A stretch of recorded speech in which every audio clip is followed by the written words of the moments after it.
Recording in progress. You've been advised. All right. So it's Tuesday. Thank you guys for being on here as always.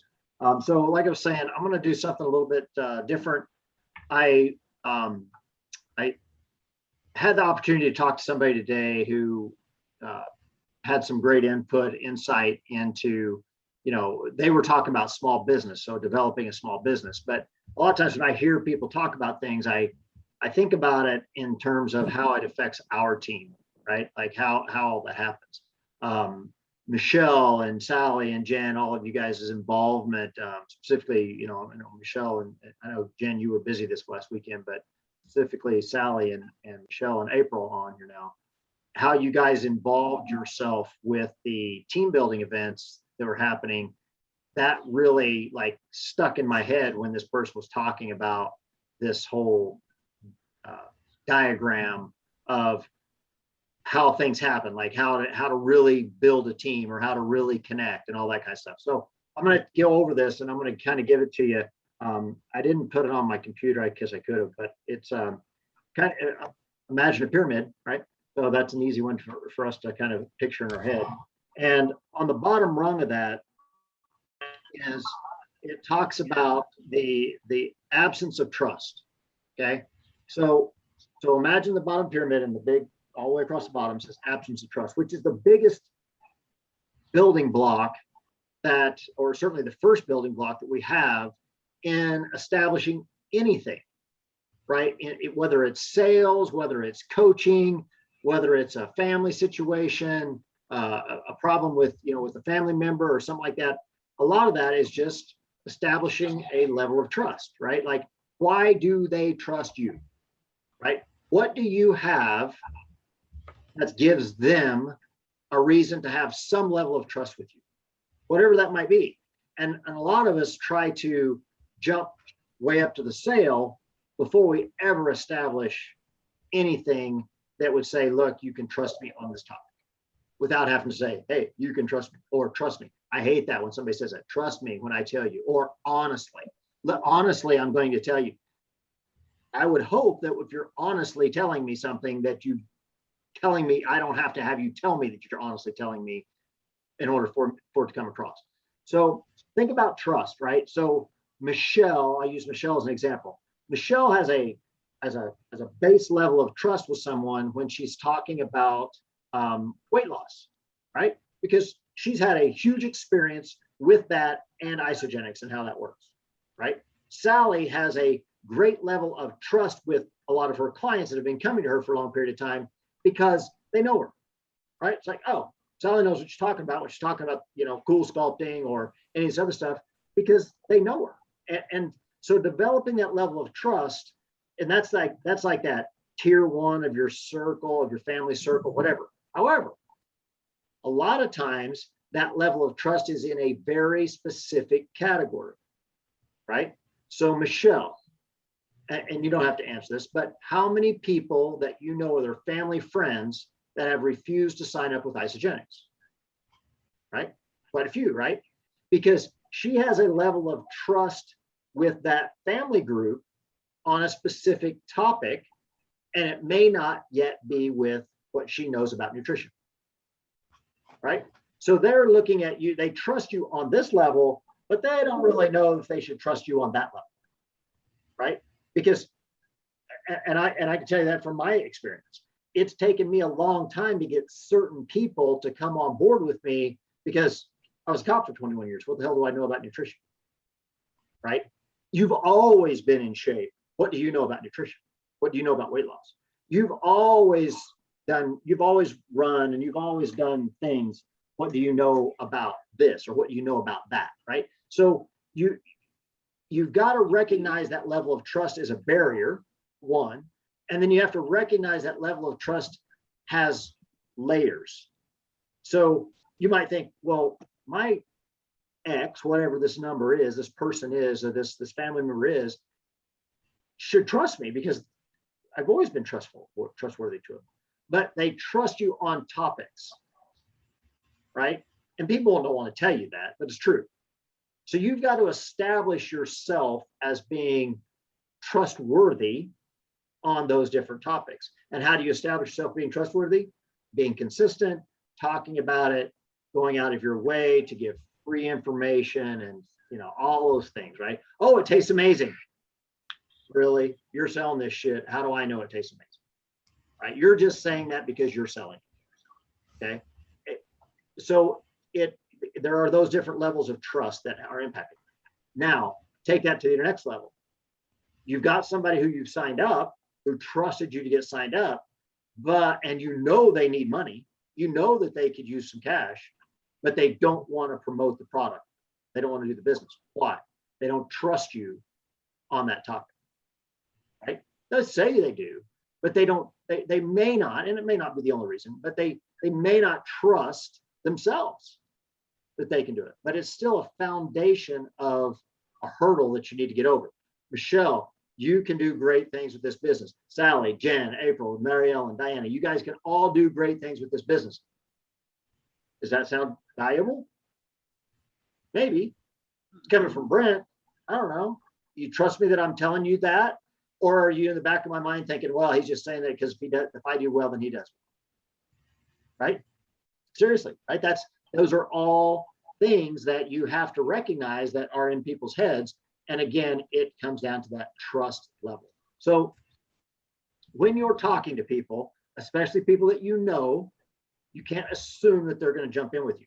This is why sometimes people find that it's easier to enroll someone they don't know really well than somebody that they do know really well.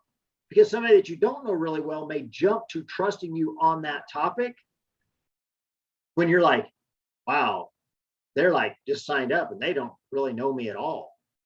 But they trust because they saw something that you did. And so they now trust you on that topic. Now you may talk to them about a family issue that your whole family knows that you're an amazing person, would always trust you.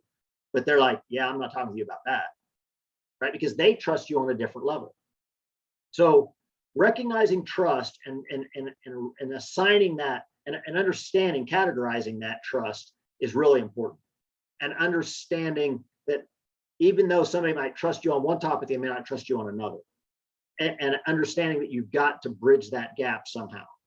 And a lot of times that gap is bridged through consistency on target, right? On a target topic, being consistent on a target topic. Okay. The next one. This one I thought was a really good one with the team. Okay. And we do the, I want to say the word antithesis of this, but I don't know if that's correct. I believe it is that it says fear of conflict. Okay. So the antithesis of this, or the opposite of this, is this artificial harmony that sometimes exists within our business groups and our great nutrition group, right? Somebody does something like, yay, right? Hey, that's fantastic. That's fantastic. Well, is that artificial? Is it real? Do they really know it? Do they really believe it? I don't know. But the fear of conflict is something that a lot of us deal with, again, when we're coaching, when we're educating, or when we're trying to earn money in this business. Because the conflict could be from a spouse, from a friend, from a family member who are saying, you can't do this, right? You don't know what you're doing. This is a pyramid scheme. This is bullshit. There's nobody who really makes money at this business. Or, yeah, I did that already, and they're not going to do it again. And you have the fear of conflict, and your fear of conflict prevents you from saying, you don't know what the hell you're talking about. I'm going to crush this. I'm going to be amazing at this. But there's certain people that you can have that conversation with, right? I would anticipate that Michelle could have a very blunt conversation with her son. If he said, Mom, this is stupid, you can't do this, she would probably say, no, I can and I will. And they could actually have an argument, right? The fear of conflict, and you know me, I don't get too political, but the fear of conflict is what we're all missing. I think a lot of the country is missing right now, is this fear of conflict. I know that Michelle and I have a different opinion about politics, but I also know that Michelle and I can have a conflict on those topics, and we could walk away going, man, she doesn't agree with me at all. I don't agree with her at all. But it doesn't mean that we can't say, oh, well, it's okay, right? So this fear of conflict can exist on all different levels, and you have to be open to it, because if you don't, then you have this, and I want to keep using their word, artificial harmony. right? So the artificial harmony is everybody going, oh yeah, I like, we call it backstabbing, right? A lot of people, that's a term that people understand, right? Oh, well, to your face, I'll say this, but to your back, I'm going to say the other, right? It's artificial harmony. And so you need that conflict. You need to be able to have that conflict, whether it's in coaching your business, in having a relationship with people. That's part of the layer of trust, right? You establish the trust, because if you have the trust, right? And again, not to pick on Michelle, but I can see her face, is I have a trust with Michelle over these years that we've been friends, to be able to say, I trust that we can have a conflict on whatever topic it might be. It could be something horrible like carbs, right? We could have a huge blowout about carbs, right? How many carbs can you have, right? We could have this blowout over on carbs, and it would be okay, because it would be beneficial to both of us, right? I trust Sally in her knowledge about her cool sculpting. And if she said that, hey, look, this works in this specific way, and it was conflict with something that I thought, I believe that Sally and I could have a conflict over that and still be okay, right? I personally don't like being around people that I don't feel like I can have a conflict with, right? I like knowing that I can have a conflict with somebody, because I like knowing that I can have an argument over a topic or a discussion. An argument, I don't think is too strong of a word, but this might surprise you guys, but I was in debate in high school, right? So and I'm a Libra, right? So I like to argue like either side of the story, right? I have arguments with people about cops as a topic, right? So somebody says, oh, something about cops. I can argue about cops on being good or bad, right? I can argue with on teachers, good or bad. I can argue with on doctors, good or bad. I can play that. I love to play devil's advocate, right? Especially with my more conservative friends, right? Then I'll play the devil's advocate to what? Well, why? Right? Because I enjoy the conflict that brings, but I also think that conflict also adds a level of trust, as long as it's done with true respect, right? So where that goes with Isogenics, how that goes with our team, is when we make comments in Great Nutrition, or we make comments of working from the beach, or we're helping develop a team member, you got to know where you're at, because you don't want to have that conflict if you don't have that trust. So when somebody says, this system just doesn't work for me, I'm going to have a conflict with you, because you're not giving the system a real try. You're not using it correctly. And I promise you, you're screwing it up, right? I promise you that you're doing something that's hindering your goal, whatever that is.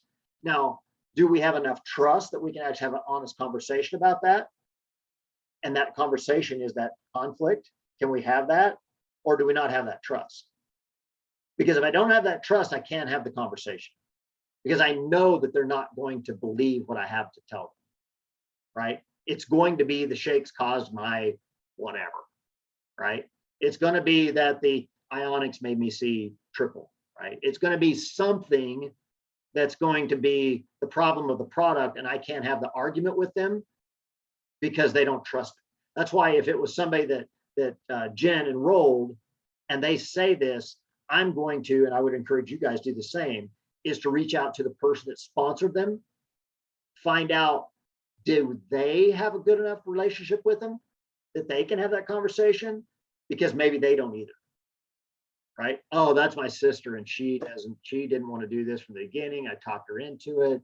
She decided to do it. She's just pissed off because she spent the money and she doesn't feel like it's working for her. And I'm not talking to her.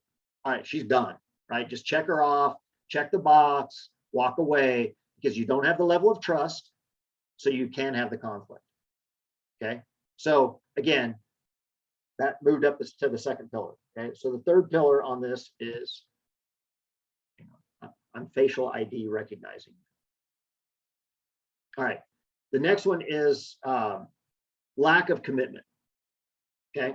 So going from trust, next level up on the pyramid, right, is the fear of conflict, and then lack of commitment, right? So if you have a lack of commitment, and you have someone who has a lack of commitment, can you have the conflict? Do you have the trust in them, right? So the ambiguity is the secondary word, right? So do you have that, right? Can you truly talk about the commitment to your goal? Can we as a group commit to something? You guys committed to, reading the book, right? Eat that frog. You guys commit to those things, commit to the 11-day shred. You commit to these things, commit to each other, right? Commit to being accountability to each other. These are all things that you can do to help your team member as well. You bring them in because they trust you, right? You've set up the fact that, hey, look, I'm going to tell you, I'm going to call you out on your bullshit, right? If you tell me something, I'm going to call you out on it. I'm going to commit to you that I will be there to have the conversations with you and to help you get through this process. Okay. Could be on the weight loss, could be on the money side. It could be a team member in a non-ICNs related business that you're talking about, from a previous business, you're, being at school, whatever it might be, another employee. Sally, I don't know if do you have employees at your business, or you the primary? Yes. Yeah, I do, which I wish I didn't. They've been a pain in the ass this week, but yeah. Right. So that's a great example though, right? So each of these this whole thing is laid out as a bit for business owners, right? Do your employees trust you, right? Do you trust your employees? Can you have conflict? Can you sit there and say, look, you're a pain in the ass, and trust that they trust and know that they trust you enough that they know that you're not trying to berate them, but you're saying, look, you're being a pain in the ass, right? My son just got home, right, from soccer. I can have that conflict, and he knows it, right? But I can have the conflict with him because he trusts that it's coming from the right place, right? A lot of times people will have an argument with somebody and you're going, I don't think that's coming from the right place. And you can feel that, right? That person is just being mean, right? Or not thoughtful in the comments that they're making to you, right? It's not coming from their best person, right? So all these are super important. The next one is, and there's only two left. This one and one more. The avoidance of accountability.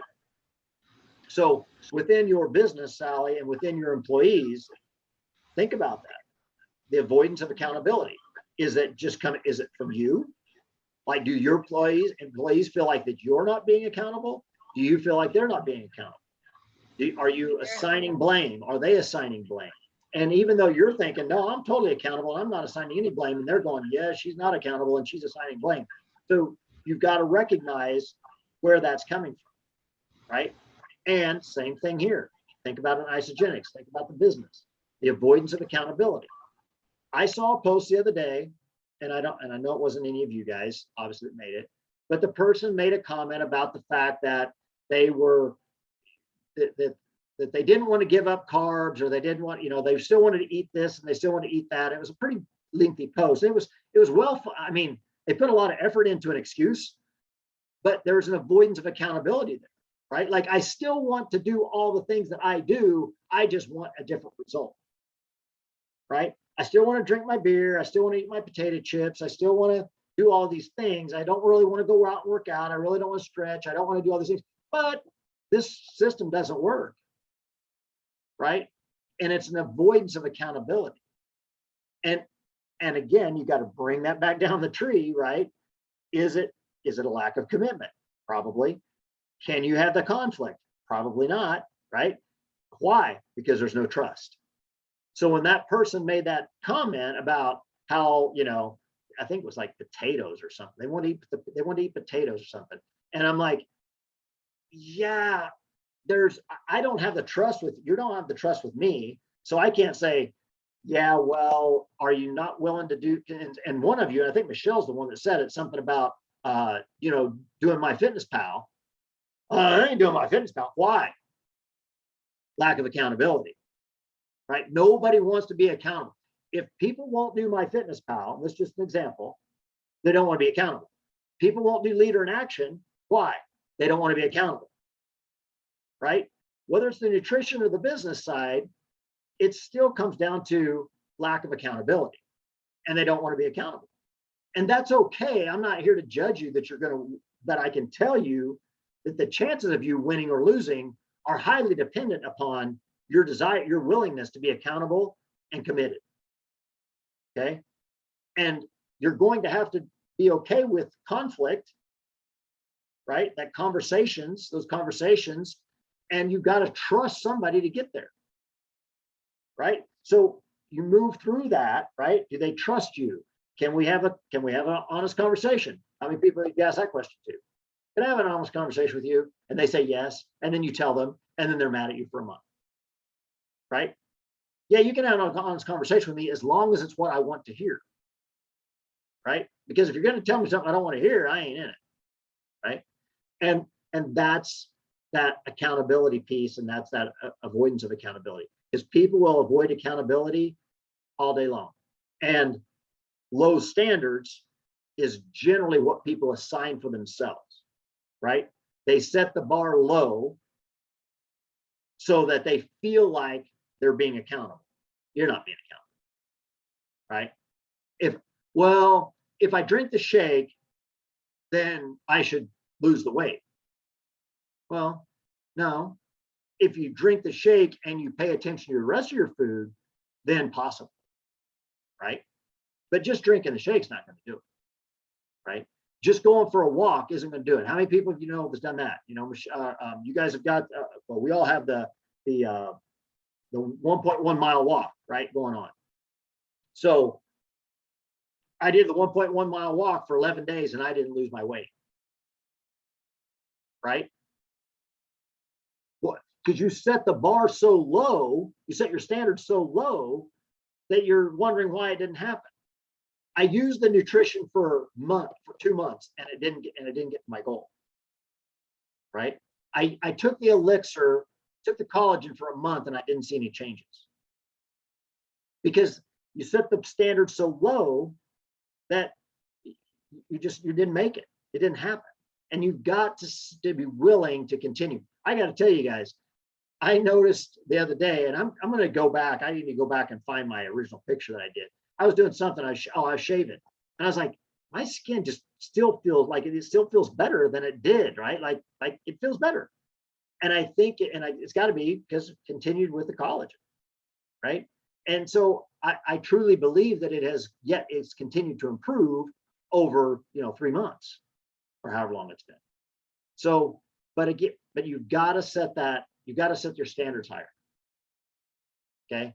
Because if you don't, and you're not willing to do the accountability piece, then then your chances of success are less. Same thing goes with, and since this is a business call, your leader in action. Are you doing the things to hit your leader in action? If you're getting a 0 in something consistently, then you've got to change something that you're doing. And if you're not willing to change something that you're doing, you're lowering your standards, right? You don't want to have the conflict, because the conflict might be, I'm going to have to talk to somebody about creating themselves into a consultant, and I really don't want to have that conversation, so I'm going to avoid the conflict. So you avoid the conflict, you avoid the conversation, right? Why? Because you don't trust that you can educate that person, or that you can help that person, or you don't trust that you've had a previous conversation with them to continue to lead them down that path. Right? Those little breadcrumbs of information along the line are what helps, right? Dripping that information, showing somebody today what becoming a consultant looks like, but not expecting them to become a consultant for 90 days, right? That's why Isagenix changed that whole thing in the back office. That's why you can be a customer for 90 days and bank volume. And the point of that is that we can continue to drop information to that person saying, hey, look, you've got these points banked up now. Hey, look, I've added people to your downline. Hey, look, I've done all these things, so that as you go along, you're building trust, right? Hopefully you're having those conversations so you're having those conflicts, right? Those little conflicts along the line, and you're showing them the accountability piece, because you're being accountable, and you're being committed to their growth because you're continuing to touch base with them and let them know what's going on.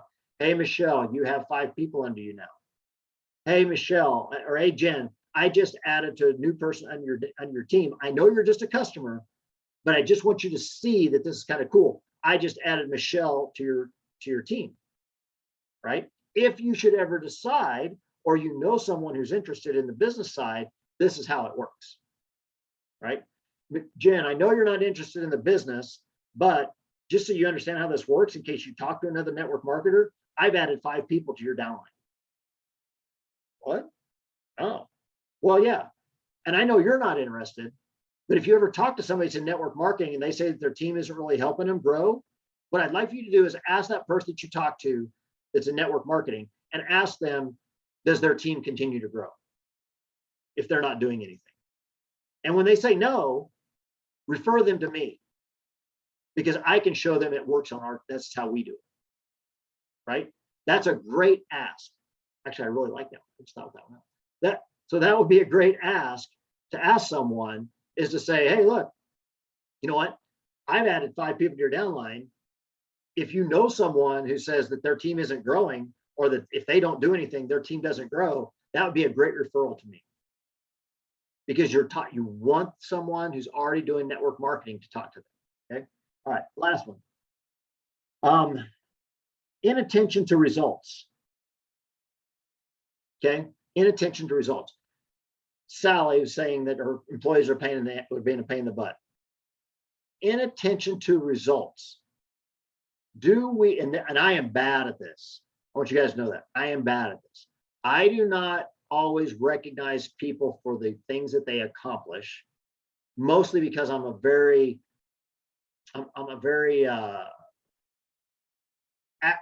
activity oriented person, right? Did you do something great? Fantastic, good job. Let's go to the next one.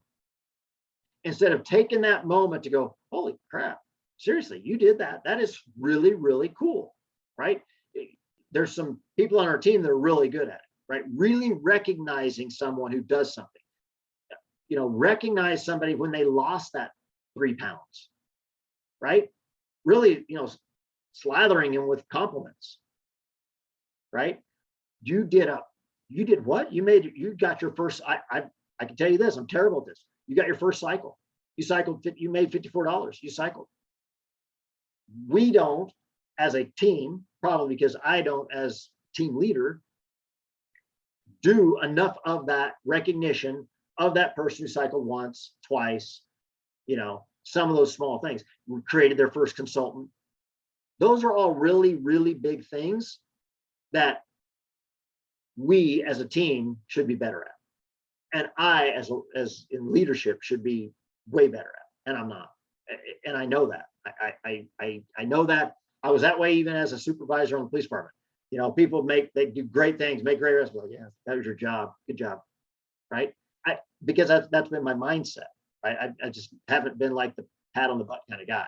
So never mind. I won't go there. They don't call me Como. But I'm just not that person, right? I'm not that person that has done that in the past. And so that Isogenics has really made me more aware of the need to congratulate people on the things that they've done. Okay. So to kind of go back over this again. So at the very top portion of the pyramid is the inattention to results. The next one down is avoidance of accountability. The next one down, lack of commitment. Next one down, fear of conflict. And the very last one, or the base, is the absence of trust. Okay. So just because, you know, I've got to be like the visual person. So again, just because I told it to you guys, but I'll show it to you again. This was the breakdown of it, right? So here. Right. So I missed one. Let's go there. Right. So that's the layout of how it looked, right? So this base was the trust one, and this one is the fear of conflict.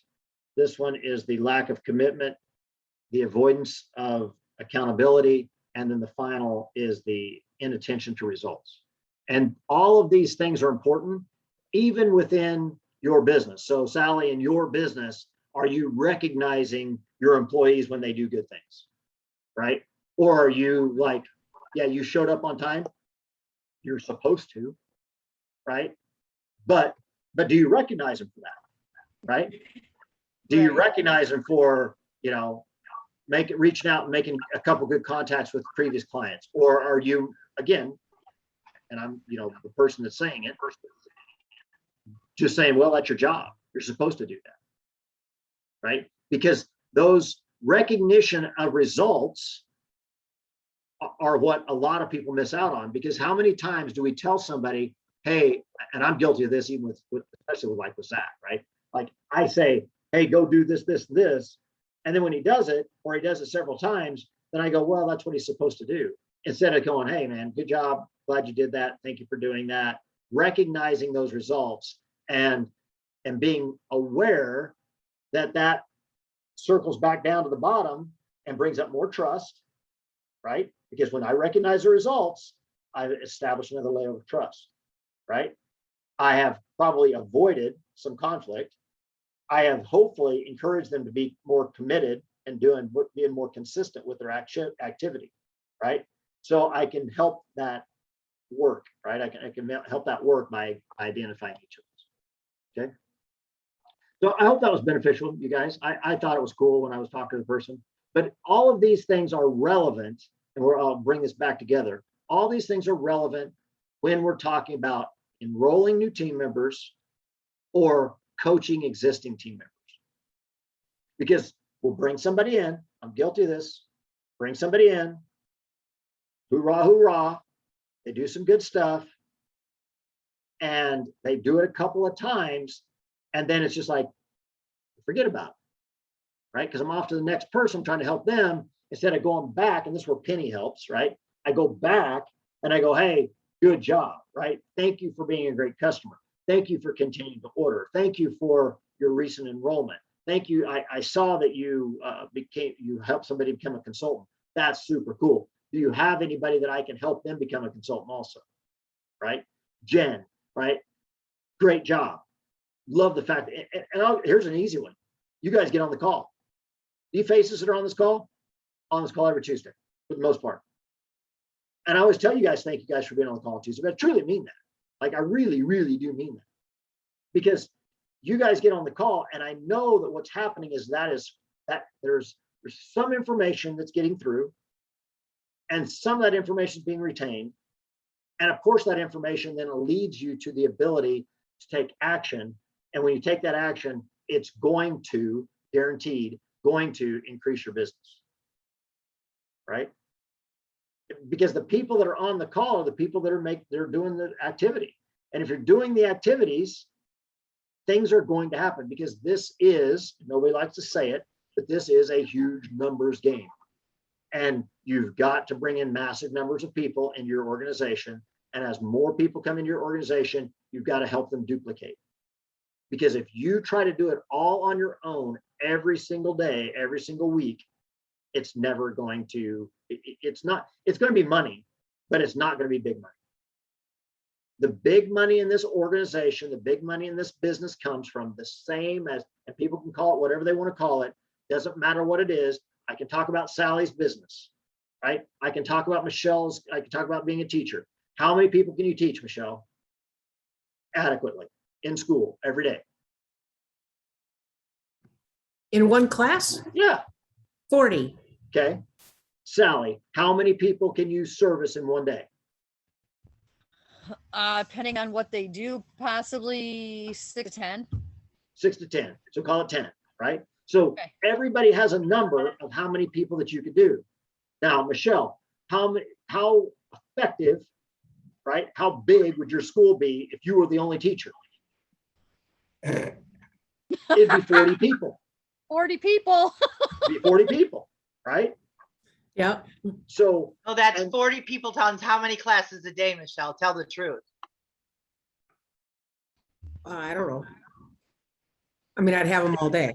right. So you should have them all day. So you got 40 people, right? So Right. but so the duplication of that is where is where it lands, right? That's why there's more than one teacher at your school, right? Thank you. Sally's business will continue to grow only to the level that she has people that can do what she does, right? So if she's the only person in the shop running the machine, she's got 10 people, right? On a good day. If she duplicates that and has 3 other people doing that same thing and has the machines to make it work, she's duplicatable.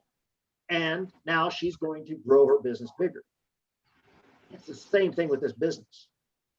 If I'm the only person slinging shakes, there's only a certain number of people I can talk to every day, right?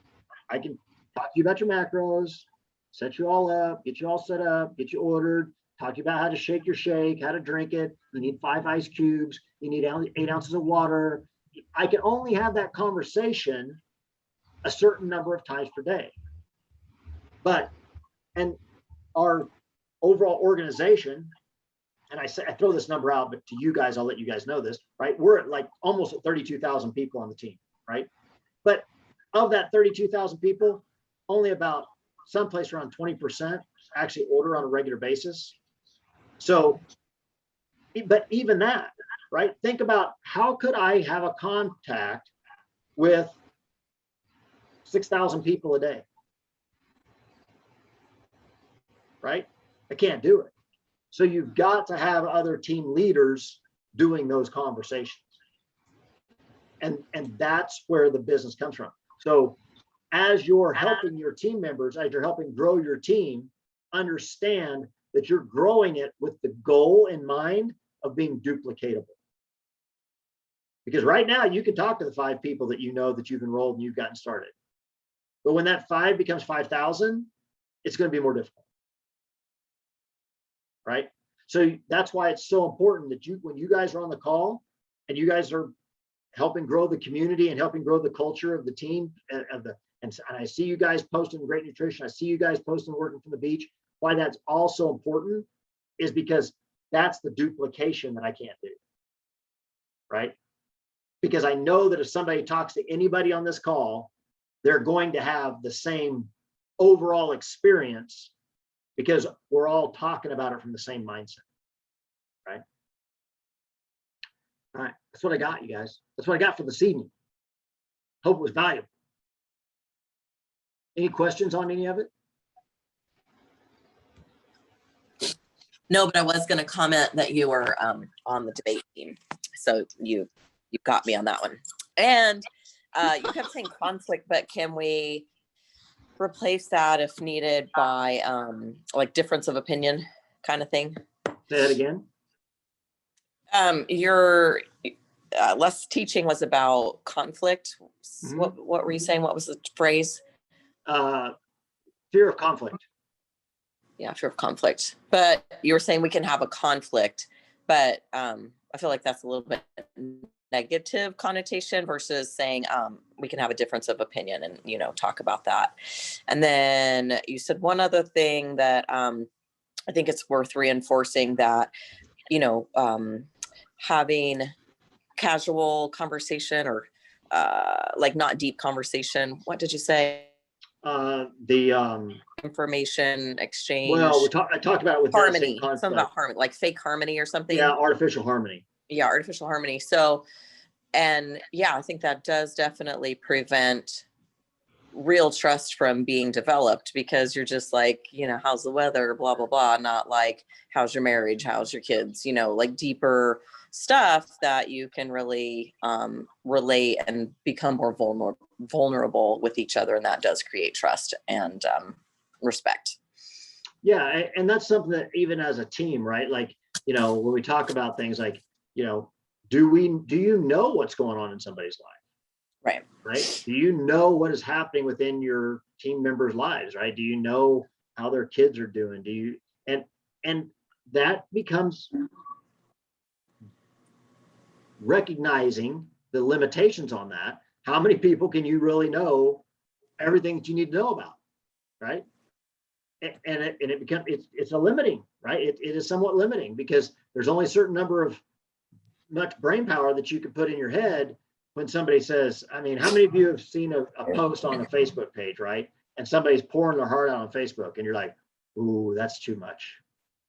I can't post on that, because if I post on that, if I can make a comment on that, then somehow I'm going to be brought into it. And I just don't really want to be, I don't have enough to really give a lot of energy to that, even though it might be something truly horrible, right? Like and I'll say, in this, what made me think this is I saw somebody made a post in one of the police officer pages I'm in, and the guy, he's been retired a long time, and he made some big post about how, he's gone through cancer and all these other things he's gone through. And and I read the whole post, and I'm like, wow, dude, you've been through a lot. But I don't really know you well enough that I can really delve into that. So what do you say to that? Or do you just kind of sigh, right? Because that's that artificial harmony. I try to avoid that artificial harmony. That's why I didn't say anything about it, because I'm like, if I say anything about it, then like I'm kind of being artificial. I don't really know you that well that I can truly offer you heartfelt support, right? Mhm. Good stuff. On your trust thing you were talking about, I started on trust. I kind of had something similar actually happening that in the salon today. I had one of my clients, she's kind of new, came in for cool sculpting. And I always tell my clients, matter of fact, I just was home doing hair again tonight, something else I do. One of my clients came over here, my friend, and she's really tired. She wanted an e-shot. I gave it to her, and I said, and this is my opinion, I said, it tastes like shit, but drink it works. I don't like the taste of it, but I'm totally honest to her, and she took it. But when I was there, I used to do the Arbonne. If you guys heard about Arbonne, it's the same type of marketing. I didn't like it. The team was awful. They're not like you guys. They weren't supportive. I didn't like the way they sold. So this client came in for cool sculpting. She said, Sal, I wanted your opinion. I got this book on Arbonne. I kind of roll my eyes like, okay, I'm talking to her. She goes, but the girl told me she knows you, and she told me not to talk to you about it. And I'm like, why? She goes, because they wanted her to buy the whole $300 package. I don't sell like that. I'm honest with them, and I say, try this or that. But it was kind of funny that she came to me to ask my opinion because she trusted me, because they didn't want her to talk to me, Right. So I'm like, okay, but yeah, and she didn't end up buying it. Whatever happened on that note, what happened to our new face line that was supposed to come out? Well, it's coming. Did you guys get the notice that they're terminating all the Rigivity line? No. So all the Rigivity products are being terminated. So it's coming. So Okay. if there's something from the Rigivity line that you really like, you may want to get it ordered. But Can you Rigivity put that products, info in Working from the Beach or Great Nutrition? Yeah, I can put it in there. I got the email today, I think, that they send it out. I figured they send it out to everybody. I didn't know that it was just like. Yeah, I don't think I've seen it. Okay, Do you know how soon that's coming out, Brent? The new one or no? The new line? I'll have to look. I don't know. I'm kind of guessing NYKO, Sally. I don't know if it's gonna be that long, January. though. January. Okay. I was kind of holding back on my product line. I just did a small order today because again, I don't really like the line right now. I'm being honest. I just, it's okay. It's not I'm used to corrective facial treatment type. You know what I mean? So I was really excited about the new one coming out. Yeah, let me see if I've got it here. Reimbursement automatic. Yeah, I don't see. Oh, here it is. We are discontinuing. Want you to know, discontinuing some packs, individual products on September 2nd, which may affect orders for you and your team. Discontinued system as of September 2nd, the below systems will be removed to while supplies last category in your back office. You will continue to receive these products until they run out of stock. Please manually update your lifestyle rewards orders until then. And everything on the Rigivity is there. The skincare system, essentials pack, the cleanser, the toner, exfoliator, youth serum, night cream, eye cream, day cream. Like the body lotion and body wash? Oh, I hope not the body lotion. Well, it's not listed. Those are the one I just told you are the ones that are on there. So nothing else is on there. Nothing else is on that list. Do you guys use the body lotion? Anybody on here use it? Tracy great. uses it. Amazing. Yeah. I've actually have just some. I have it in every room. Isn't it awesome? I love it. I can't keep it in stock at the salon. I sell it like Oh, nice. crazy.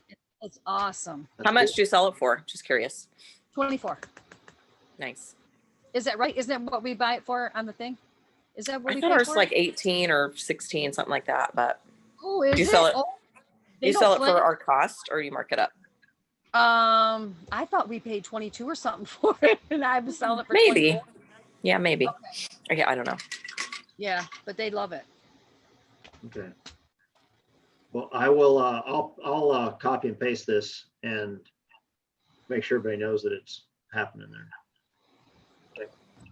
All right, that's all I got, guys. So Thank you. have a fantastic night. Thank you guys so much for being on. As always, I appreciate it. All right, Thanks, thank Brent. you. Hey, you guys, I got a quick share if you guys got a second. So I got my book today, but I am such this kind of learner that I actually have it on my audio books, Audible, whatever. So I listened to it last night as I went to bed because I will listen to it on Audible and read the words. I don't know. For me, it just grabs better that way, but I'm looking forward to next Monday already. I'm looking forward to grabbing seriously, I might grab the workbook. I'm really digging this stuff. So thanks to whoever, Beth's not on it tonight, but I know that she put that together. So that's awesome. Are you home, April? Mhm. All right. I'll see you soon, right? What's